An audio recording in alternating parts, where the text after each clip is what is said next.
अनूपनगर की बोरीवली पुलिस ने खतरों का खिलाड़ी बनकर चोरी करने वाले 2 शातिर चोरों को किया गिरफ्तार, जो अपनी जान को जोखिम में डालकर पेड़ के सहारे 4 मंजिला इमारत के एक फ्लैट में घुसकर चोरी को अंजाम देकर फरार हो गए। चोरों ने कमरे की खिड़की के अंदर जाकर तिजोरी में रखे सोने के गहने और कैश चुराकर भाग गए थे। बोरीवली पुलिस ने 2 शातिर चोरों को सीसीटीवी की मदद से पकड़ने में सफलता हासिल की। पुलिस ने चोरों के पास से कुछ गहने जब्त कर लिए हैं। आगे की जाँच जारी है।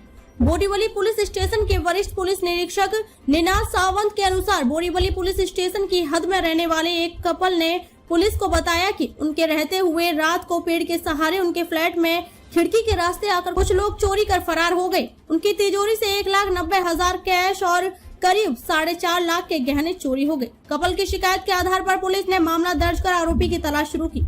पुलिस ने सोसाइटी के आसपास लगे सीसीटीवी की मदद लेकर जाँच शुरू की। जांच में सामने आया कि घटना वाली बिल्डिंग के बगल में एक पेड़ है, जिसकी मदद से चोर बिल्डिंग के 4थे मंजिल के फ्लैट में घुसकर चोरी कर फरार हो गए। सीसीटीवी में नजर आया कि चोर पेड़ के सहारे अंदर गया और चोरी कर उसी रास्ते से नीचे आया, जहां पहले से उसका एक दोस्त बाइक लेकर खड़ा था। दोनों फरार हो गए।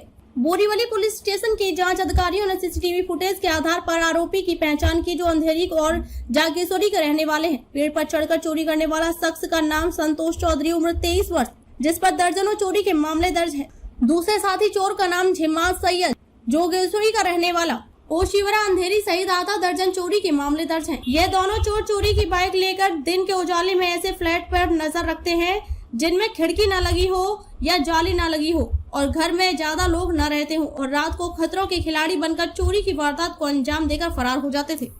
बोरिवलीमध्ये फिर्यादी हरेश मेहता यांच्या घरी 19 एप्रिल 2023 रोजी पहाटे आरोपीने झाडाच्या सहाऱ्याने वर चढून 4थ्या माळ्यावरील फिर्यादी यांच्या फ्लॅटमध्ये प्रवेश करून त्यांच्या घरातील सोने व पैसे चोरी केले होते। या संदर्भात बोरिवली पोलीस ठाण्यात गुन्हा नोंद करण्यात आला होता।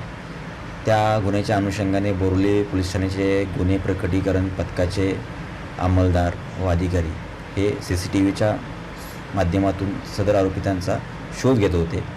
त्यामध्ये गुन्हे प्रकरण अधिकारी AP तडवी साहेबांनी त्यांची टीम यांनी प्रथम झिमाद सय्यद या आरोपितास आयडेंटिफाय करून त्यास 30 एप्रिल रोजी अटक केली होती। त्याच्याकडे केलेल्या चौकशी अंती त्यातील मेन जो आरोपी आहे, ज्याचं नाव आहे संतोष सुरेश चौधरी, यालासुद्धा 2 मे रोजी त्याचा शतापीने शोध घेऊन त्याला अटक करण्यात आलेली आहे। सदर दोन्ही आरोपितांना 8 मे पर्यंत पोलीस कस्टडी आहे। यांची मोडस ऑपरेंडी अशी आहे की यातील जो संतोष सुरेश चौधरी आहे, हा जो मेन ॲक्यूज आहे, हा बिल्डिंगच्या बाजूला असलेले पाईप्स किंवा झाड यांच्या सहारे बिल्डिंगच्या वर चढून जिथे कुठे बिल्डिंगची खिडकी या बाल्कनीचे दरवाजा वगैरे ओपन असेल त्या ठिकाणी आतमध्ये प्रवेश करून त्या घरातील सोने आणि पैसे चोरी करण्याची मोडस ऑपरेंडी आहे। याच्यावर ते बोरिवली मुंबई याच्यामध्ये खूप सारे गुन्हे अशा प्रकारचे नोंद आहेत। 19 अप्रैल को हर्ष मेहता करके जो गांजावाला लेन में रहते हैं, उनके 4थे माले के फ्लैट से एक बंदे में अंदर घुसकर सोना और पैसा चोरी किया था। तो उसके इसमें हमारा जो डिटेक्शन टीम थी वो CCTV के सहारे उनका फॉलोअप ले रही थी। तो हमारे जो डिटेक्शन ऑफिसर है API तड़वी साहब और उनकी टीम, उन्होंने उसमें पहले झिमाद सैयद करके है, उसको आइडेंटिफाई करके 30 अप्रैल को अरेस्ट किया था। उसको इंट्रोगेट करने के बाद इसमें जो मेन एक्यूज है, जो जिसका नाम है संतोष सुरेश चौधरी, इसको भी 2 मई को अरेस्ट किया गया है। इसमें जो मेन एक्यूज जो संतोष सुरेश चौधरी है, इसका MO भी ऐसा है कि ये बिल्डिंग के बाजू में रहने वाला पाइप या पेड़, इसके सहारे बिल्डिंग में ऊपर चढ़ के जो फ्लैट का बाहर का खिड़की या दरवाज़ा खुला रहता है या बालकनी का खुला अगर रहेगा, तो उसमें से अंदर एंटर करके घर में जो भी गहना और पैसा रहेगा वो चोरी करने का इसका आदत है। और उसके ऊपर मुंबई में बहुत सारे इस प्रकार के गुन्हे दर्ज हैं। अब तक कुछ थोड़ा बहुत गहना रिकवर किया, अभी रिकवरी चालू है। 8 तारीख तक उसका पुलिस कस्टडी है इन लोगों का। और भी रिकवरी होने के चांसेस है। भायंदर पश्चिम के 60 फीट रोड पर मौजूद शक्ति ज्वेलर्स की दुकान में शाम 5 बजे के दरमियान 16 साल का एक युवक प्लास्टिक की बंदूक लेकर लूट की वारदात को अंजाम देने के लिए आया। इससे पहले कि वो दुकान में घुसकर लूट की वारदात को अंजाम देता, दुकान का मालिक अशोक जैन उस पर टूट पड़ा। दुकान के दरवाजे में लुटेरे के साथ हुई झड़प के बाद अशोक जैन तेजी से बाहर भागते हुए लोगों से मदद मांगने लगा। दुकानदार के बाहर भागते ही लुटेरा भी तेजी से घटनास्थल से भागने लगा, मगर उससे पहले घटनास्थल पर मौजूद लोगों ने उसे पकड़ लिया। पकड़े गए युवक के नाम से एक प्लास्टिक की बंदूक और चाकू बरामद हुई है। इस घटना में भायंदर पुलिस पूरे घटनाक्रम की जांच कर आरोपी युवक के खिलाफ मामला दर्ज करने में जुटी है। शक्ति ज्वेलर्स में लगे सीसीटीवी कैमरों में लूट की पूरी वारदात कैद हुई है, जिसमें साफ साफ दिख रहा है कि युवक हाथ में काला बैग लिए उसमें बंदूक रखकर दुकान की तरफ बढ़ रहा है। इससे पहले कि वो दुकान के अंदर घुसकर किसी घटना को अंजाम देता, उससे पहले ही दुकानदार उस पर टूट पड़ा। दुकानदार की माने तो लूट की घटना को अंजाम देने से पहले भी युवक उसकी दुकान में आया था और सोना बेचने की बात कर चला गया था। यहाँ पर आए क्या यहाँ पे शक्ति ज्वेलर्स में जो घटना हुई है उसके बारे में हमारे सीनियर इंस्पेक्टर पाटिल साहब ने मुझे यहाँ पे भेजा है और यहाँ लोगों ने ही पकड़ के उसको पुलिस स्टेशन में हमारे स्टाफ ने लेके गए हैं। हमारे स्टाफ पर लोगों ने पकड़ के तो आगे की कायदेशीर कानूनी कार्रवाई हम कर रहे हैं। Thank you. नाम बताइए। मेरा नाम वरुण सोनवाल। क्या हुआ है शक्ति ज्वेलर्स में, क्या घटना है? मैं यहाँ से गाड़ी लेके जा रहा था, इतने में इनके चिल्लाने का आवाज आया तो मेरे को लगा उनको कुछ हार्ट प्रॉब्लम तो नहीं हो गया। इतने में देखा तो लड़का भागते हुए दिखा, तो मैंने मेरा गाड़ी स्टार्ट किया, भागते हुए गया तो उसको पकड़ा। पकड़ते टाइम रिक्शा में हम लोग लग गए, फिर उसको उठाया। इतने में 2-3 लोग आ गए, हम लोग उसको बोले बाइक पे बैठ, मैं बिठा के लेके आया यहाँ पे। फिर यहाँ पे लाके सरेंडर किया। वो शॉप पे जाके देखा तो उसका एक गन और कुछ तो ऐसा चाकू जैसा पड़ा हुआ था। तो ये लोग बोले कोई हाथ नहीं लगाने का। मैं रुमाल से उठाया और लाके शॉप पे रख दिया। फिर 112 नंबर पे फोन किया पुलिस को, फिर पुलिस वहां से आ गया था थोड़ी देर में। लड़का अकेला था क्या? लड़का अकेला था, वो कह रहा था उसको किसी ने बोला। वो पहले आया, फर्स्ट टाइम मेरी शॉप में आया, बोला सोने का बिस्किट खरीदोगे क्या, तो अंकल ने मना कर दिए। तो बाद में वापस से गया, वापस से आया, बैग में से उसने गन निकल के दिखाई। गन ओरिजिनल थी या किस तरह का? डुप्लीकेट गन था, लाइटर था। अभी आपका नाम बताइए और क्या हुआ था, पूरा मामला बताइए।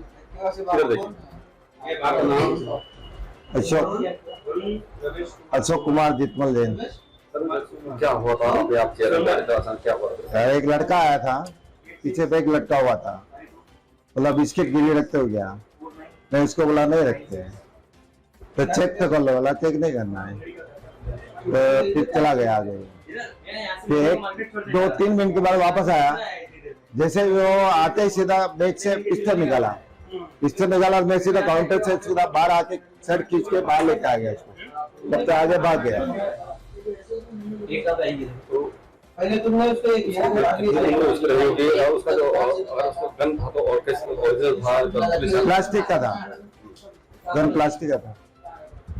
तो कितना डरावना लगा आपको कि जो साथ में गन था उस समय आपने क्या सोचा, अचानक आप एक्शन में सीधा बाहर लेके गया, गन की तो रास्ते में फेंक दिया नीचे, आगे थोड़ा आगे जाके प्लास्टिक का। फिर दूसरे लोगों ने वो पकड़ के ले आए। आपको डर लगा उसने जब गन निकाला उससे? आते निकाला गया। आपको डर लगा जब उसने गन निकाला और वो आपको मारने की कोशिश कर रहा, तो आपको लगा ओरिजिनल होगा या कुछ ऐसा कुछ? हाँ, अपने को वही लगा ओरिजिनल होगा। तो बाहर आके सीधा बाहर लेके आ गया उसको। तो बाहर रहेगा तो पब्लिक आएगी सुरक्षा के लिए।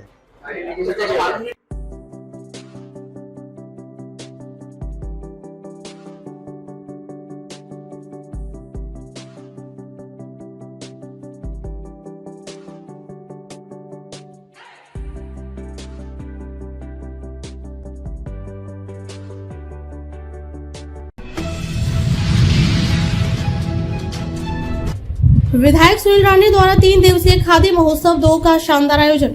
अथर्व स्कूल फैशन और आर्ट्स तथा Mumbai Khadi village industry association trust Kora Kendra की ओर से बोरीवली पश्चिम में कोरा केंद्र मैदान 2 में खादी महोत्सव 2 का भव्य आयोजन किया गया। खादी महोत्सव 2 के आयोजन की कल्पना अथर्व फाउंडेशन के अध्यक्ष और बोरीवली के विधायक सुनील राणे ने की है। खादी महोत्सव के दूसरे और तीसरे दिन फैशन शो का आयोजन किया गया। फैशन शो को देखने के लिए भारी संख्या में दहिसर, बोरीवली, कांदिवली के लोग उपस्थित थे।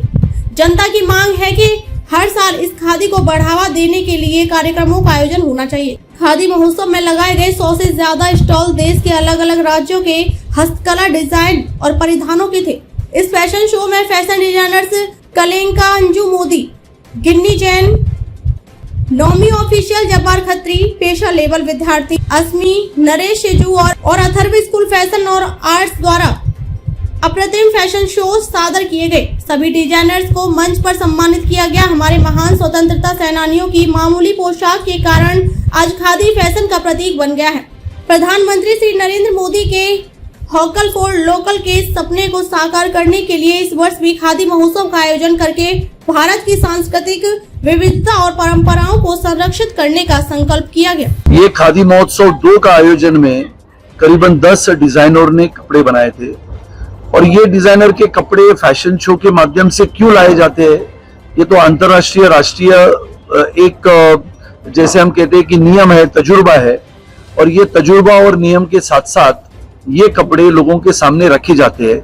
खादी से बुने हुए, कॉटन से बुने हुए, हस्तकला, हाथमाग, यंत्र पे बने हुए, चरखा पे बने हुए, अलग अलग कपड़ों के माध्यम से अलग अलग कपड़े बने जाते हैं और ये सभी कपड़े आज यहाँ से लेते हुए अंतर्राष्ट्रीय स्तर पे जाते हैं और अपने देश की खादी, अपने देश का कपड़ा, जैसे पहले जमाने में ये कहा करते थे कि मुंबई में सबसे ज्यादा मिलें हुआ करती थी जहां पर कपड़े का उत्पादन हुआ करता था और मराठी लोग वो कपड़ा बनाने का काम करते थे, गुजराती लोग उसको व्यापार के दृष्टिकोण से आगे बढ़ाते थे और संयोग से वो सभी मिलें मुंबई में थी और ऐसे समय में खादी का प्रचार और प्रसार करने का ये मौका मुझे मिला।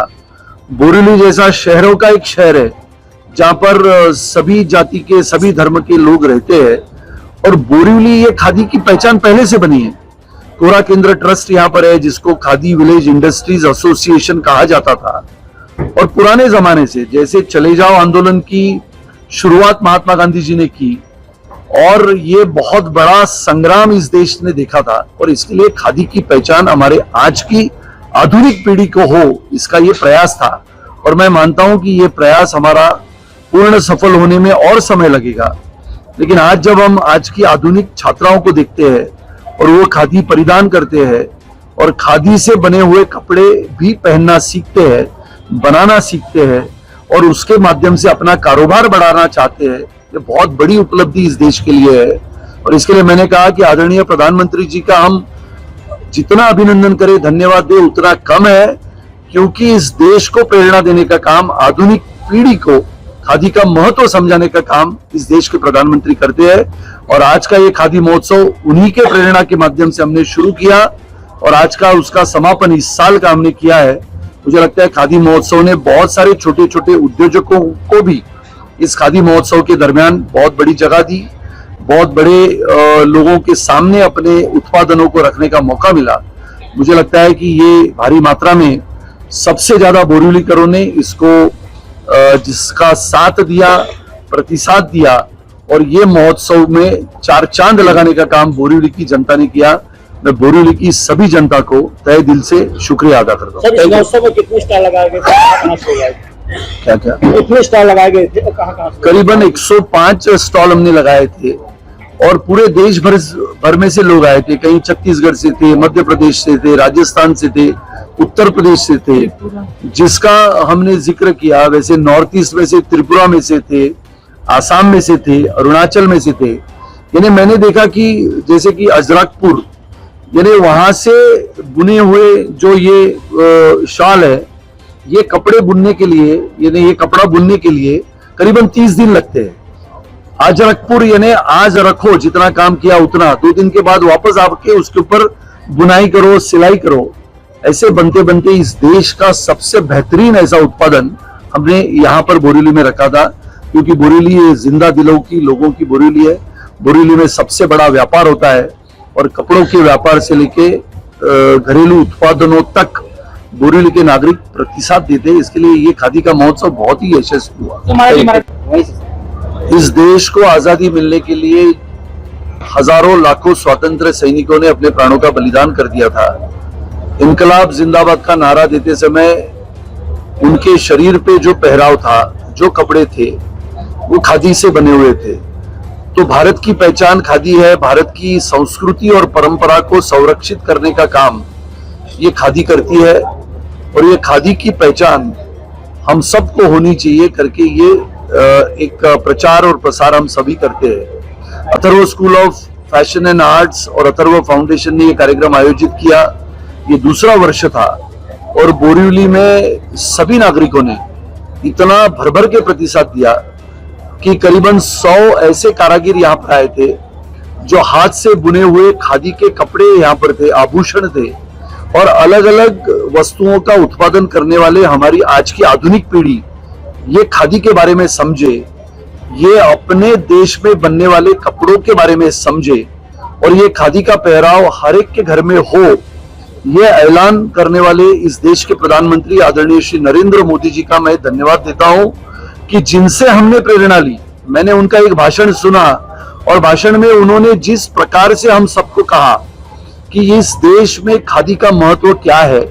अगर भारत निर्यात में कपड़ों के माध्यम में अगर 3 लाख 4 लाख करोड़ का कारोबार करता है तो सालाना अगर 1 लाख करोड़ की खादी की बिक्री होती है और एक्सपोर्ट होता है तो ये देश में खादी का महत्व बहुत ही महत्वपूर्ण है और इसके लिए हम सभी ने